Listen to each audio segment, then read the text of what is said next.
आहात विद्यावाणी, आपला विद्यापीठ आपला रेडिओ, फक्त 107.4 FM वर तुम्ही ऐकत आहात विद्यावाणी सामुदायिक रेडिओ. मित्रो, प्रसारणात यानंतर आपण ऐकणार आहोत साप्ताहिक कार्यक्रम हिम्मत का तराणा.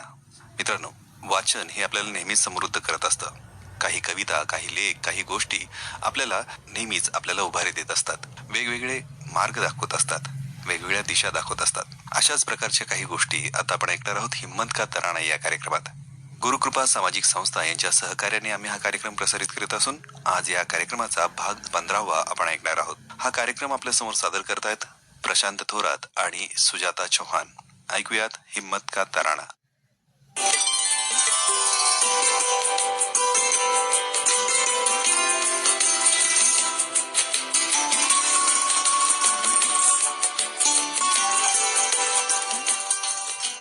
नमस्कार मंडळी. गुरुकृपा संस्थेच्या वतीने आपणा सर्वांना माझा म्हणजे सुजाता चौहानचा सादर प्रणाम. हिम्मत का तराणाच्या आजच्या भागात आपलं सर्वांचं मनापासून स्वागत आहे.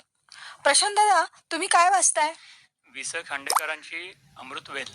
आम्हाला दाखवा ना त्यातला एखादा उतारा वाचून. भग्न स्वप्नांच्या तुकड्यांना कवटाळून बसण्यासाठी मनुष्य जन्मास आलेला नाही. मानवाचे मन हे केवळ भूतकाळाच्या साखळदंडाने जखडून ठेवता येत नाही. त्याला भविष्याच्या गरुड पंखांचे वरदान लाभलेले आहे. एखादे स्वप्न पाहणे, ते फुलवणे व ते सत्यसृष्टीत उतरावे म्हणून धडपडणे, त्या धडपडीतील आनंद लुटणे आणि दुर्दैवाने ते स्वप्न भंग झाले तरी त्याच्या तुकड्यांवरून रक्ताळलेल्या पायांनी दुसरे स्वप्न पाहून त्याच्या मागे धावणे हा मानवी धर्म आहे.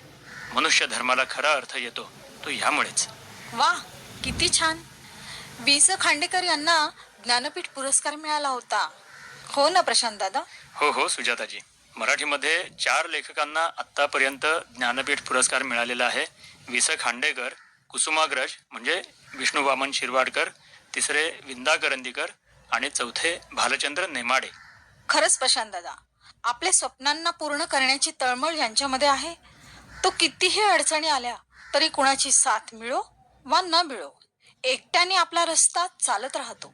अशा हिम्मत बहादरांसाठी आज आपलं पहिलं गाणं आपण पेश करत आहोत.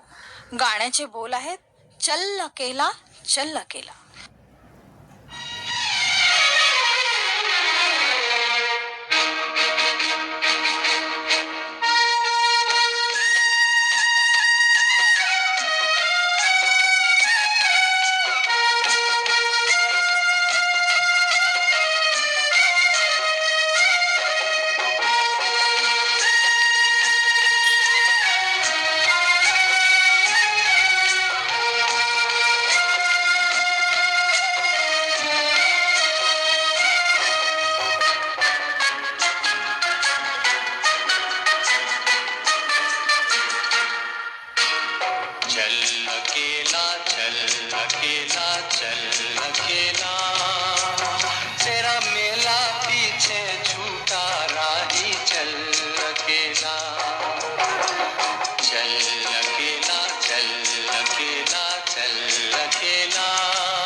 दोस्त हो, ह्या गाण्याचे कवी होते प्रदीप. संगीत दिलं होतं ठेक्याचे बादशहा मानले जाणारे O.P. नय्यर यांनी आणि गायक होते मुकेश. चित्रपटाचं नाव होतं संबंध. हा 1969 सालचा चित्रपट होता. ज्याची आपल्या मुक्कामी पोहोचण्याची पराकोटीची इच्छा असते त्याला जशा एकीकडून अडचणी येत असतात तसाच एकीकडून निसर्ग म्हणा, परमेश्वर म्हणा, मदत करत असतो. एक शायर तर चंद्र ताऱ्यांना असं आवाहनच करतो, रोशनी तेज करो चांद सितारों अपनी, मुझको मंजिल पे पहुंचना है सहर होने तक. रात्र कितीही अंधारी असली तरी सकाळ होणारच, हाच आशावाद घेऊन येते पुढचं गाणं. रात भर का है मेहमा अंधेरा. मौत कभी भी मिल सकती है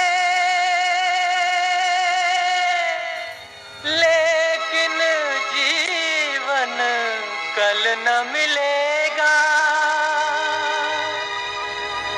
मरने वाले सोच समझ ले, ओ ये पल न मिलेगा।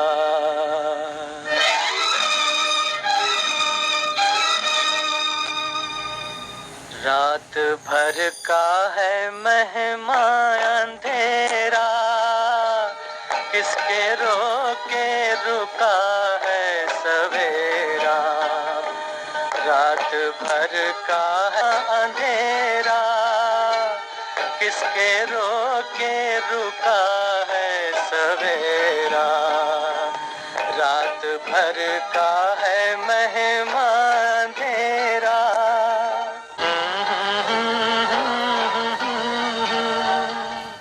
मनाला उभारी देणारं हे गाणं लिहिलं होतं साहिर लुधियानवी यांनी. संगीत पुन्हा एकदा ओ.पी. नय्यर यांचं. गायक होते मोहम्मद रफी आणि या चित्रपटाचं नाव होतं सोने की चिडिया. 1958 सालचा हा चित्रपट होता. असं म्हणतात की कोणतीही लढाई आपण अगोदर मनामध्ये लढत असतो आणि नंतर प्रत्यक्षात. त्यामुळे आपलं मन जर भक्कम असेल, आपल्या मनात जर आपण ती लढाई जिंकलेली असेल, तर प्रत्यक्षात सुद्धा आपण नक्कीच जिंकू शकतो. गरज असते ती आपल्या मनाला धैर्य देण्याची. आपणच आपली सोबत ठामपणे करू शकतो. इतर कोणाचीही सोबत कायम टिकेल याची शाश्वती नसते एका परमेश्वराशिवाय. तसं पाहायला गेलं तर आपलं स्वतःचं रंगरूप सुद्धा टिकत नसतं. तो एक शायर म्हणतो ना, आईना कह रहा था खूबों के साफ मुंह पर, हैं एक दिन ये शक्लें सब खाक बीच अटनी. क्या बात है. कितीही देखणे चेहरे असले तरी अखेर मातीतच मिसळणार. आरशाचं या सौंदर्यवतीला हेच सांगणं आहे. अगदी खरंय. म्हणून आपल्या स्वतःच्या मनाला धीर देणं हेच महत्वाचं आहे. तेच सांगणारं पुढचं गाणं आहे. मन रे तू काहे ना धीर धरे.